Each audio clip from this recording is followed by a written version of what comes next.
Hello guys, good morning. Meron naman tayong ayusin isang single tub washing machine. Ang problema daw nito ay maingay kapag may load. Ibig sabihin kapag may damit na habang naglalaba ay may naririnig na grinding sound. Yan ang model at yan naman ang brand.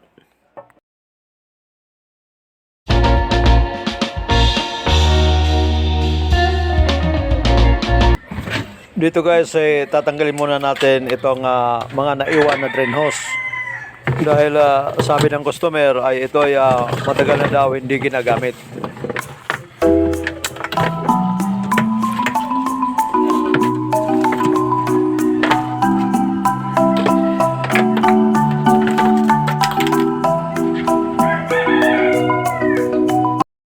Agad natin lalagyan ito ng load para maobserbahan yung unit.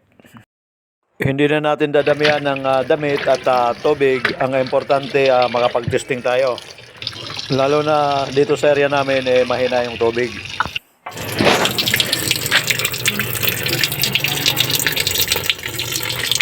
Ngayon plug na natin para matingnan yung sinasabi ng customer na grinding sound.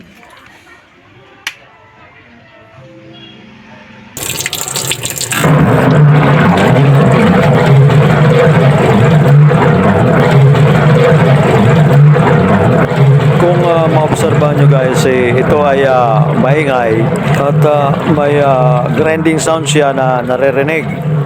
Pagka ganito ay confirm ito na gear case ang sira. So, i-drain muna natin guys para tanggalin natin itong load at tatanggalin din natin ang gear case.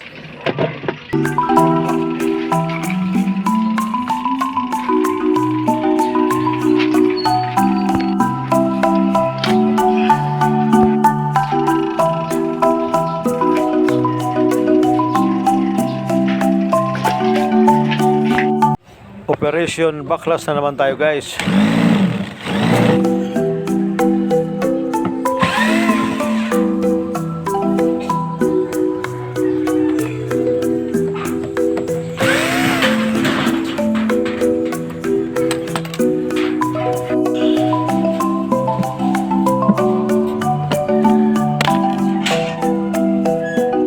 So, tanggalin muna natin itong pulsator.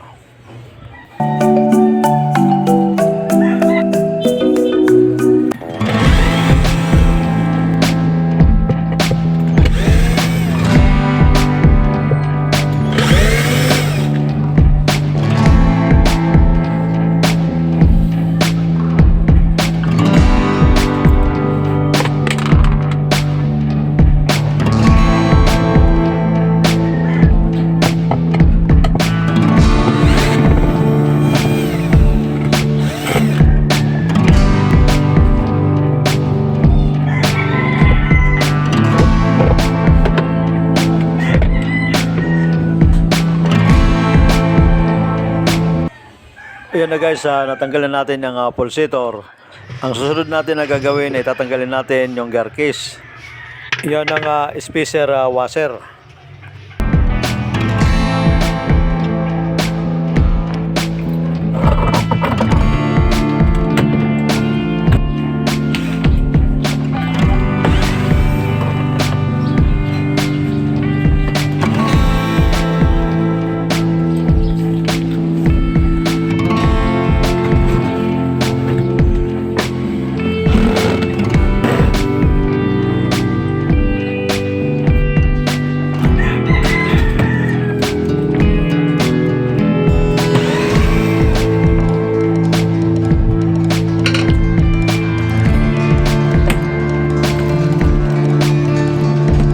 Pagka gear case lang ang mga sira, minsan ay hindi ko na pinuputol ang wire niya. Ginigilid ko lang yan ay okay na. Iyan na guys ang gear case na papalitan natin. May 6 siya na mga screw.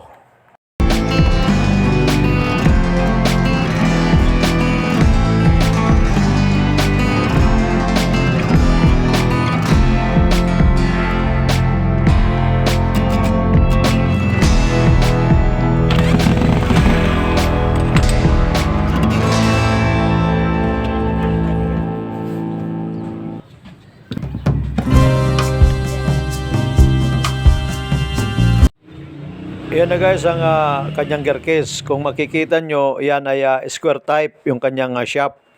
At kakaiba yung kanyang body, ito ay malapad. Sa pagbili nito ay kinakailangan dalhin natin itong sample. Ngayon guys, babalik lang natin itong mga screw para hindi mawala dahil maghahanap pa tayo nito, itong gear case na to.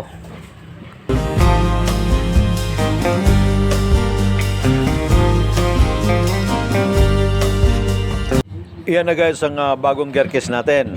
Medyo kalawangin na yung shop dahil ito nag-iisang stock na lang daw. Iyan ang luma, kung maobserbahan nyo ay parehas ang lapad.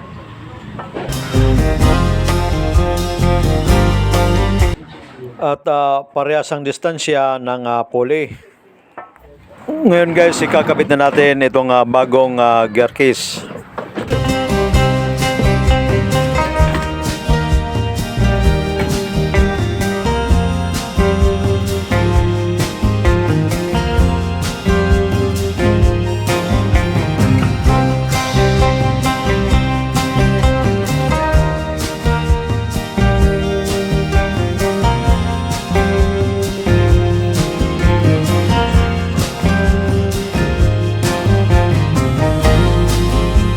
Bago ikabit yung bagong gear case natin, minsan ay nilalagyan ko ito ng sealant.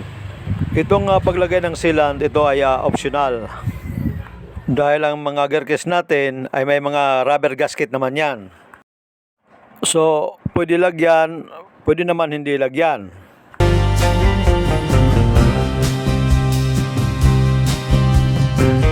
Dito guys, sa pagkabit nitong gear case ay simple lang naman.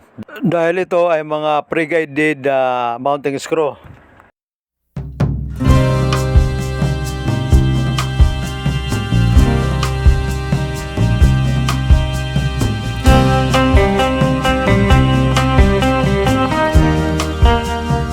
Sa paghigpit nito guys, kailangan magkatapatan. Ibig sabihin, kung naghigpit ka sa taas, ang susunod naman na higpitan mo yung sa baba. Ang purpose niyan para maganda yung lapat ng rubber gasket natin. Yan ang tamang paghigpit ng mga screw sa gear case natin.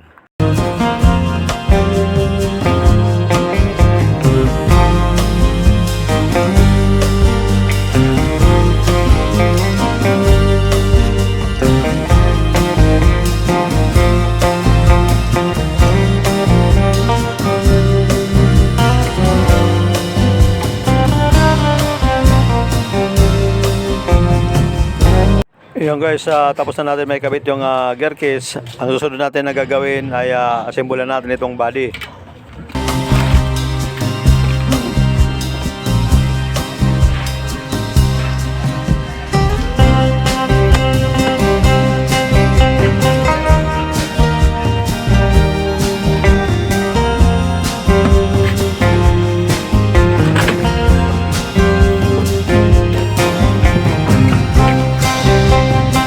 Bago natin i-screw itong body, kinakailangan silipin muna natin yung pulley kung pantay. Kung makikita nyo guys ay nasa level ang pulley natin. Pwede na natin ito final screw.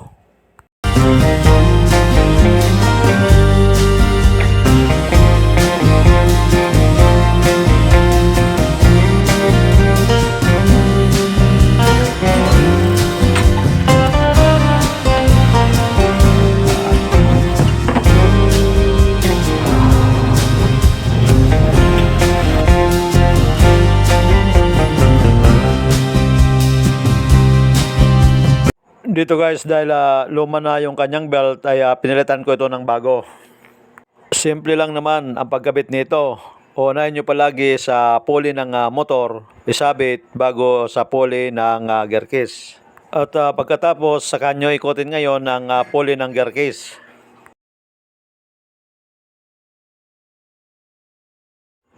Yan ang tamang alignment ng belt natin.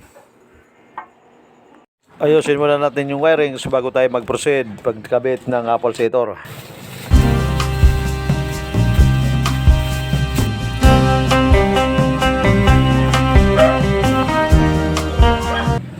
Ngayon guys, babalik na natin yung pulsador.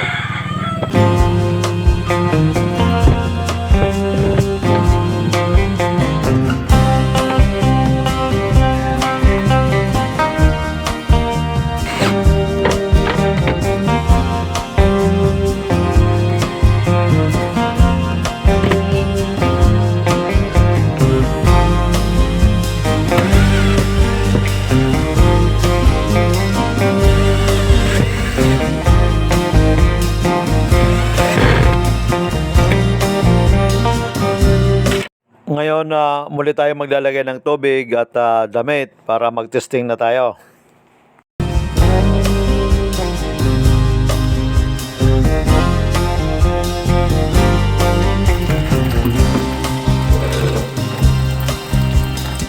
Hindi na natin dadamihan ng tubig, yan ay pwede na lagyan ng damit.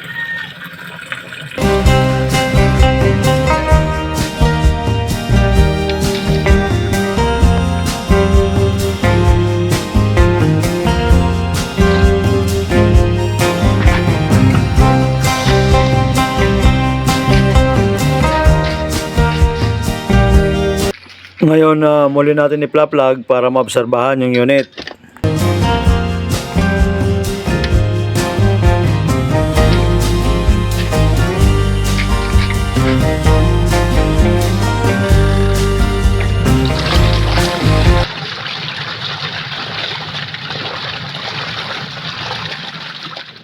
Yan guys, kung mapapansin nyo, wala na ang kanyang ingay or grinding sound. Pagka ganyan napapansin nyo na maingay na yung washing machine natin, ay patingnan nyo na kagad sa ating mga magigiting na technician. Huwag na po natin patagalin dahil minsan ang mga gear case ay nag-stack up yan. At pag nag-stack up yung gear case natin, ang susunod na mangyayari dyan ay mahihirapan umikot ang wash motor natin. So hanggang dito na lamang guys. Maraming salamat sa inyong panonood. Sana nakapagbigay ako sa inyo ng konting idea patungkol sa washing machine na maingay or may grinding sound. Ito yung before.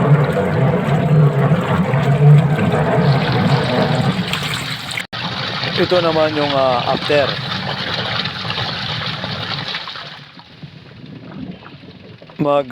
Shoutout muna tayo guys. Shoutout sa iyo Pedro Peralta, kaya Jen Prago. Shoutout din kay Madjoy Jason TV, kay Natanan TV. Ganon din kay Erica Tronics PH, Roboki Master.